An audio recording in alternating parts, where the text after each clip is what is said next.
गर्मियों के दिन आ रहे हैं और महालक्ष्मी सेल्स आपके लिए तैयार है लेटेस्ट कंज्यूमर अप्लायंसेस के साथ। Branded air conditioners, best brands, best offers के साथ आपके लिए अवेलेबल है महालक्ष्मी सेल्स में। एयर कूलर्स जो आपके पूरे घर में ठंडी हवा से आपके दिन को और खुशनुमा बनाए। Single door refrigerator, double door refrigerators, inverter battery, deep freezers, visi cooler, LED televisions, semi and fully automatic washing machines, water purifier, RO plus UV, आटा चक्की, water dispensers, water coolers, mini refrigerators, सभी appliances best brands के best offers के साथ आपके लिए available है Mahalakshmi sales में। विकास को YouTube पर सब्सक्राइब करें और बेल आइकन को भी दबाएं। मेरा नाम प्रियंका विक्की इसरानी है। मैं पैनल क्रमांक 9 राष्ट्रवादी अजित दादा पवार ग्रुप से खड़ी हुई हूँ। मेरा मेन मुद्दा लक्ष्य ये है इस शहर के लिए, अपने पैनल के लिए, कि पानी जो सबसे बड़ी समस्या है, जो मुझे सर्वे के दौरान पता चला है। एक पानी तो बहुत बड़ा मुद्दा हो चुका है। इतने सालों से कॉरपोरेटर रहने के बाद भी हम लोग महज एक पानी की सुविधा नहीं पहुंचा पाए हैं वो लोग हमें। तो बाकी की चीजें तो काउंट या उनका नंबर आ ही नहीं रहा है। मेरा तो मेन कंसर्न वो है कि बाकी के मुद्दे कभी आगे आएंगे। पानी तो करवाना ही है, बट बाकी का मुद्दा भी बहुत इम्पोर्टेंट है पीछे। आपके पैनल में देखा जाएगा तो शहर का एक सुप्रसिद्ध सपना गार्डन आता है, उसमें क्या लगता है आपको, उसमें कितना विकास हुआ है? उसमें विकास होता है जब इलेक्शन आगे आती है। जब इलेक्शन के 2 साल के बाद वो विकास पूरा रिवर्स चला जाता है, वो चीजें सब वापस वैसी की वैसी हो जाती हैं। इलेक्शन आगे आती है, गार्डन पूरा चमकने लगता है। उसी के सामने जो सपना गार्डन से लेके आपके कार्यालय तक एक रास्ता आता है, वो भी रास्ता पिछले देखा जा रहा है कई बार उस रास्ते को खोदा जाता है फिर बनाया जाता है। किस कारण ये सब होता है? और यहाँ के जो कुछ पूर्व नगर सेवक है वो सोशल मीडिया पर अपने विकास कार्यों का वीडियो, फोटो, कोई विरोधक, सब लोग सेशन करते हैं, तो क्या लगता है सही में उस रास्ते का और सपना गार्डन का विकास हुआ है? नहीं, इलेक्शन का विकास हो रहा है उस रास्ते के थ्रू। इलेक्शन के टाइम पे हमारे यहाँ पे पानी 3-4 महीने से रिवर्स हो जाता है। फिर सब लोग जैसे जाएं, प्लीज़ हमको पानी दो, ऐसे करके वापस उन लोग कैसे वोटर्स को मंगाना है, उनको बहुत अच्छी तरह से पानी के मुद्दे पे उन लोग को, वोटर्स को कैसे अपने दरवाजे तक लाना है, उनको बहुत बखूबी पता है। विक्की जी, आप बीजेपी के एक पुराने कार्यकर्ता रह चुके हैं। हमको सूत्रों से ऐसे पता चला है कि आपको कुछ फोन पर धमकियों भरे कॉल आ रहे हैं, क्या ये बात सही है? धमकियों भरे कॉल्स आप बोल सकते हैं, कॉल्स आ रहे हैं। धमकियों भरे कॉल्स तो अभी तक ऐसा कुछ हुआ नहीं है कि धमकी आई हो, मगर कॉल्स आ रहे हैं कि आप रिवर्स हो जाओ, आप शांत हो जाओ, आप नहीं करो। ये दो सब जो सामने हमारे खड़े हैं सभी जगह से आ रहे हैं। क्यों आ रहे हैं?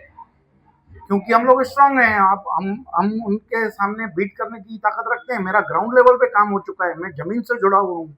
मैं हर एक घर में गया हूँ, हर एक की समस्या सुनी है और समस्या सॉल्व करने की हमें ताकत है और पोटेंशियल है हमें आगे भी काम करने की। तो जिन लोगों द्वारा आपको कॉल आ रहे हैं कि आप चुनावी मैदान से पीछे हटिए, बिल्कुल भी तो नहीं हटेंगे। उनका आप नाम बता सकते हैं हमको? नहीं, नाम तो बताना कोई मतलब का नहीं है।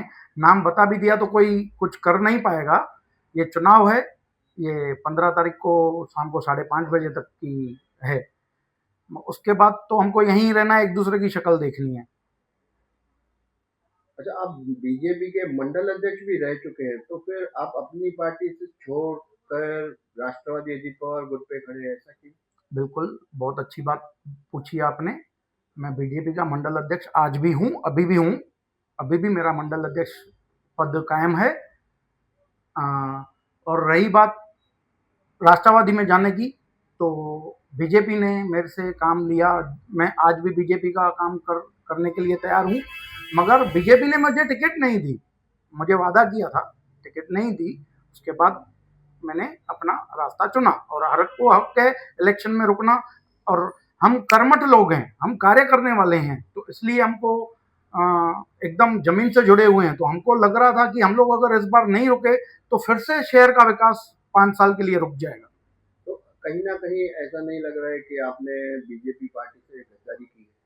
और मुझे टिकट नहीं मिली, उसकी गद्दारी कौन गिनेगा? तो इस बात को लेकर वरिष्ठों से, कुछ बीजेपी के वरिष्ठ नेताओं से आपकी कुछ बात हुई है? कौन कितनी बार बात करेगा? कोई भी एक बार बात करेगा, 2 बार बात करेगा, आखिर तो सामने वाला बात करना तो वो करेगा। बातचीत तो कभी भी कर सकते हैं, आज भी कर सकते हैं। अभी मुझे, अगर मैं आज भी मंडल अध्यक्ष हूँ, अभी भी मुझे वहाँ पे बुलाएंगे तो मुझे जाना पड़ेगा, क्योंकि उन्होंने मेरा पद अभी तक रद्द किया नहीं है, या मैंने कुछ किया नहीं है। हम लोग ने अपनी पार्टी से फॉर्म भरा, मेरे मिसेस ने, वहाँ के बाद अभी तक हमारी बातचीत हुई नहीं है। किस तरह की चुनौती लगती है? एक तरफ आप जिस पार्टी के मंडल अध्यक्ष हो, वहाँ का उम्मीदवार है, आपके उनके सामने एक पुराने जो काफी सालों से नगर सेवक रह चुके हैं, शिवसेना से एक तरफ से लड़ रहे हैं, बिल्कुल। आप एक नया चेहरा लेके, नई पार्टी जिसका अजीत दादा पवार गढ़ उल्लासनगर में काफी गिने चुने नगर सेवक हैं, तो किस तरह की चुनौती लग रही है आपको? चुनौती तो बहुत है, उनको भी है तो हमको भी है। ये इलेक्शन है, ये जनता जवाब देगी। 16 तारीख को सबको जनता का जवाब मिल जाएगा। हम लोग जनता के साथ जुड़े हुए हैं। और आपकी जो सवाल है कि वो पुराने नगर सेवक हैं भाजपा के, उन लोगों ने काम किया रहेगा तो जनता उनको वोट देगी। अच्छा, तो आप पिछले कई सालों से जमीनी स्तर पर पैनल नंबर 9 में कार्यरत हैं, काम करते हैं जनता के, काफी काम हम लोगों ने आपके सुने हैं। तो किस तरह का लगता है कि आपको लगता है कि सही में पैनल का विकास हुआ है? पैनल का विकास समझो ना हुआ है, नहीं ही हुआ है, हुआ है नहीं, नहीं ही हुआ है। इसके लिए मैं जनता से अपील करता हूँ कि घड़ी के बाजू वाला बटन दबाकर हमें भारी बहुमत से जिताएं। एक बार हमें नए चेहरे को मौका दें और कर्मठ लोगों को, कार्यरत लोगों को मौका दें, जैसे हम आगे विकास कर सकें अपने पैनल का। मुझे पैनल का विकास करना है, मैं दायरा नहीं फिट करता हूँ कि मुझे ये दायरे में, मुझे ये वार्ड में चाहिए, ये वार्ड मेरा नहीं है, वो वार्ड मेरा नहीं है।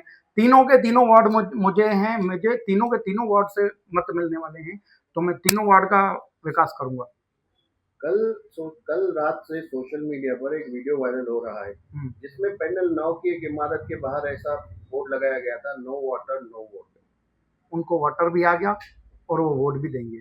तो वो एक बीजेपी के जो उम्मीदवार हैं पैनल नंबर 9 से, वो ऐसा दिखा रहे हैं कि उनके द्वारा यह कार्य किया गया है, यह समस्या दूर की गई है। तो सच्चाई है ये बात? बिल्कुल, उनको जवाब 16 तारीख को मिल जाएगा। उनको 16 तारीख को जब जवाब मिलेगा ना, तभी उनको पता चलेगा कि 2 साल पहले वो लाइन मैं ही डलवा के दी थी। आज भी उन्हीं लाइन्स में पानी आ रहा है, नई लाइन उनको अभी तक नहीं मिली है, या उनके यहाँ से जो उनकी और भी समस्याएं हैं, खाली वहां तक नहीं है समस्या, उनकी और भी समस्याएं, वो मैं सुन के आया और मैं सॉल्व भी करके दूंगा। तो हमारा प्रश्न ये था, आप समझे नहीं, कि एक बीजेपी का उम्मीदवार है, वो ऐसा दिखा रहा है कि उनके द्वारा जो उस इमारत में पानी की समस्या थी, वो उनके द्वारा दूर की गई है। तो ये क्या हकीकत, सच्चाई है इस बात में? हकीकत तो अभी मैं बोल रहा हूँ, मैं करूँ किया है, उन्होंने बोला है उसको, वोटर्स को, तो जो वहां पे रहने वाले हैं उनको तो पता है। वहां का जय पैलेस का बोर्ड भी उतर गया है, आप देख सकते हैं, बोर्ड भी उतर चुका है अभी वहां पर। यानी कि उनकी समस्या पानी की दूर हो गई 100% हुई है और आगे भी करनी है।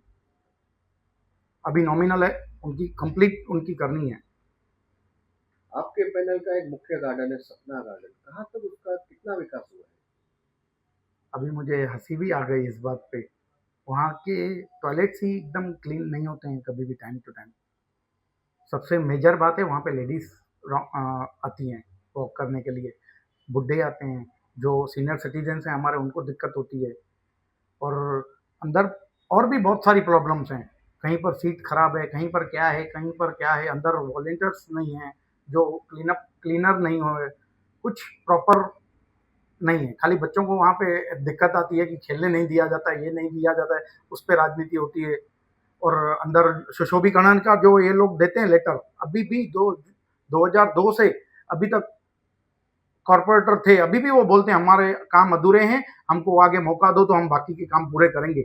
मतलब उनको 25 साल से ज़्यादा, मतलब 100 साल चाहिए क्या वार्ड का क्लियर करने के लिए समस्याएं। सपना गार्डन के सामने आमदार का घर है, और दूसरी तरफ देखा जाए तो सपना गार्डन के बगल में ही वहाँ के एक पूर्व नगर सेवक का कार्यालय है। तो कहीं ना कहीं ऐसा नहीं लगता है कि ये कमजोर नेतृत्व वाली राजनीति के चलते शहर का विकास और पैनल का विकास होता हुआ है?